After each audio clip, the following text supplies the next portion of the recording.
Assalamualaikum warahmatullahi wabarakatuh.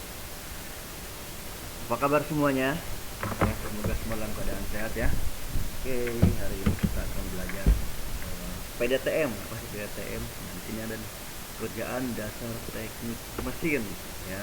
Pada bab pertama di sini saya akan membahas memahami persyaratan keselamatan ya, kesehatan kerja dan lingkungan. Oke, jadi sebelum kalian bekerja itu nggak langsung bekerja, tapi kan harus paham dulu yang namanya persyaratan keselamatan kerja ya, kesehatan dan kemudian lingkungan juga. Ada apa aja di sana? Nah, pertama yang kita bahas itu peraturan nih ya, peraturan keselamatan kerja. Kemudian yang kedua cakupan keselamatan kesehatan kerja dan lingkungan. Kemudian yang ketiganya jenis-jenis pekerjaan yang rawan kecelakaan. Nah, di sini kalian bisa memilah nih ya, mana nih pekerjaan yang memang beresiko tinggi, rendah dan sedang. Dan kemudian di sini APD yang digunakan untuk suatu pekerjaan tersebut. Oke, jelas ya?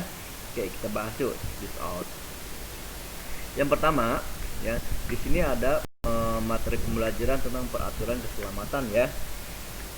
1. Perlindungan untuk pekerja dari pemilik usaha. Nah, ketika kalian bekerja itu kalian nggak usah takut ya. Kalian sudah dilindungi oleh pemilik usahanya.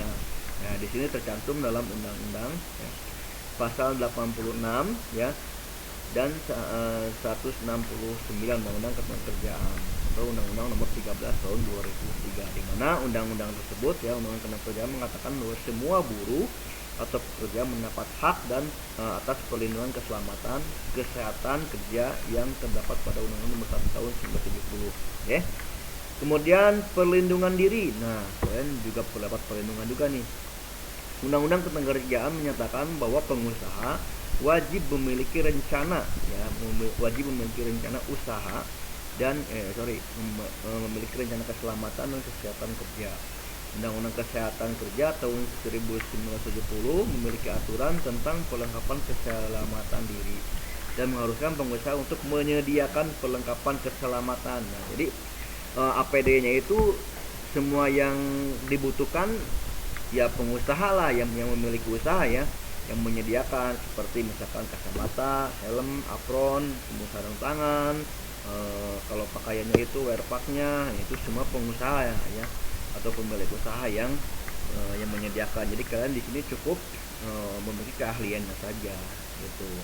Oke, yang ketiga di sini ada diklat K3 bagi pekerja atau buruh ya. Jadi kewajiban perusahaan atau pengusaha ya untuk menyediakan petunjuk, nah pelatihan dan pengawasan. Jadi ketika kalian memang bekerja itu kan ada yang mengawasi, itu ada yang memberikan petunjuk, ibaratnya di training ya, di training dulu. Jadi sebelum kalian bekerja tuh kalian diberi arahan seperti ini nih, APD-nya apa, pelatihan seperti apa, begitu ya. Di sini sudah tercantum dalam undang-undangnya. Oke, kemudian materi pembelajaran kedua, cakupan keselamatan, kesehatan kerja dan lingkungan. Adapun pelayanan keselamatan kerja bagi masyarakat, buruh atau pekerja meliputi pelayanan preventif. Ya, apa itu pelayanan preventif? Di sini ada pelayanan yang memberikan perlindungan kepada para pekerja atau buruh ya, yang buruh atau dari berbagai macam penyakit. Ya, jadi perlindungan pekerja dari berbagai macam penyakit ya semacam kalau kata virus seperti ya, kalau memang tidak boleh ya sudah kita tetap di rumah gitu kan. Tapi kalau misalkan bagaimana Pak ketika satu perusahaan yang memang mewajibkan kita datang, ya berarti perusahaan tersebut sudah memiliki konsekuensi yang sudah tahu konsekuensinya apabila pekerja saya datang masuk terus tetap bekerja, bagaimana yang terjadi ya.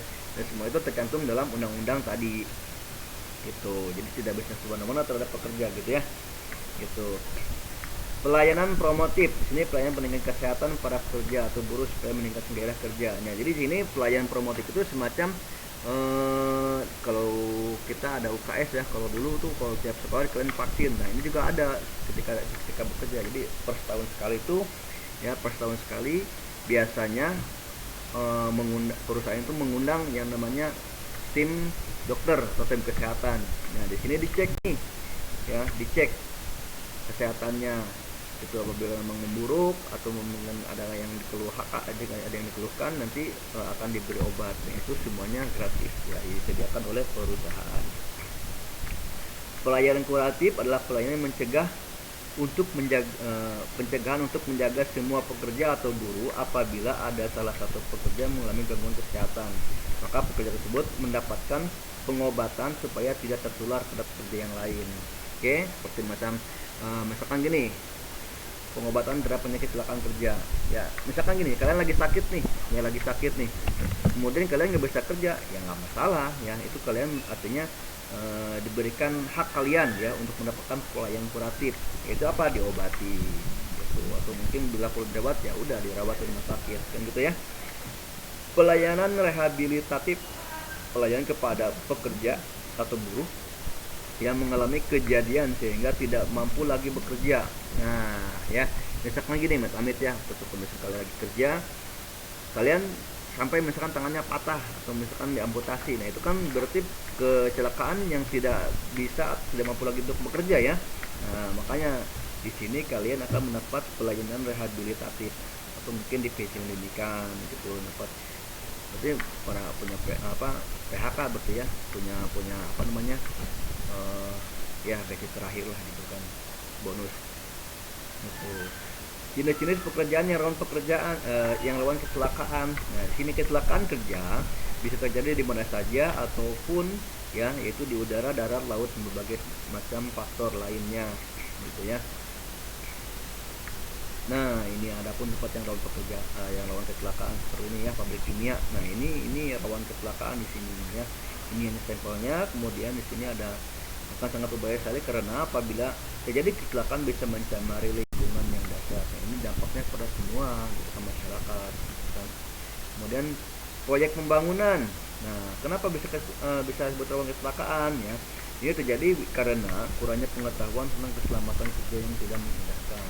Seperti ini kira-kira apa nih faktor safety-nya udah cukup belum nih? Dia udah pakai helm, ya namun helmnya dia cuma nempel di belakang ya, talinya harusnya dia ke depan. Nah, sini ya. Jadi apabila ya menunduk seperti ini, ya khawatirkan jatuh, gitu ya.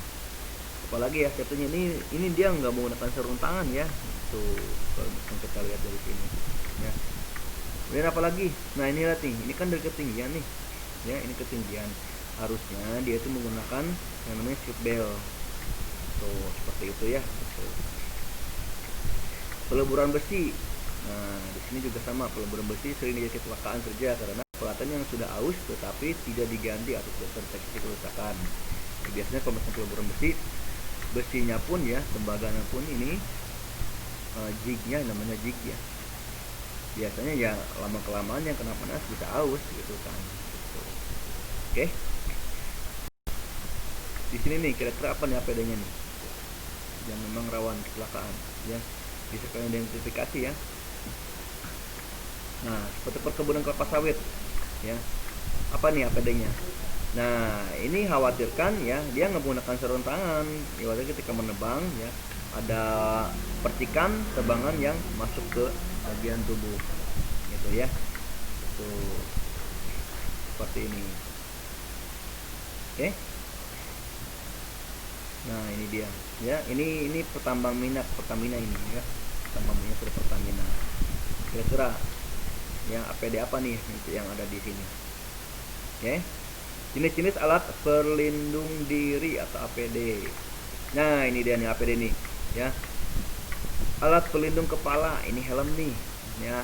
Alat ini berguna untuk melindungi bagian kepala dari berbagai kecelakaan kerja. Adapun alat tersebut adalah yang pertama ini ada helm ya, ada air plug ya, kemudian ada kacamata, ini ada masker respirator namanya.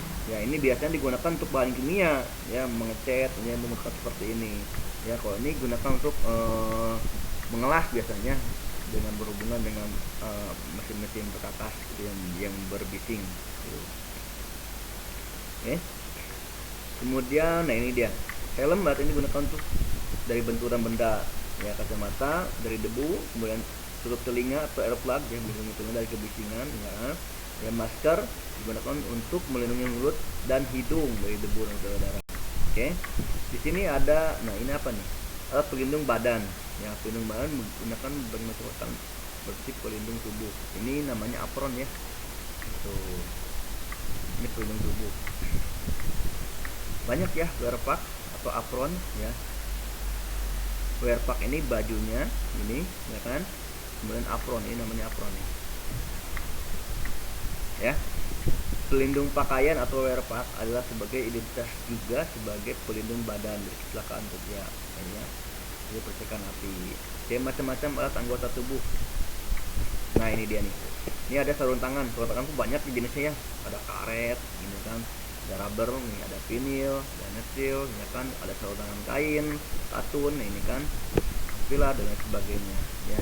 Biasanya di sini tergantung dari jenis pekerjaannya. Kalau untuk yang karet seperti ini biasanya digunakan untuk cairan ya, kayak semacam cairan kimia gitu kan, cat dan lain sebagainya. Tapi kalau ini pengelasan biasanya nih, berhubungan langsung dengan alat ya.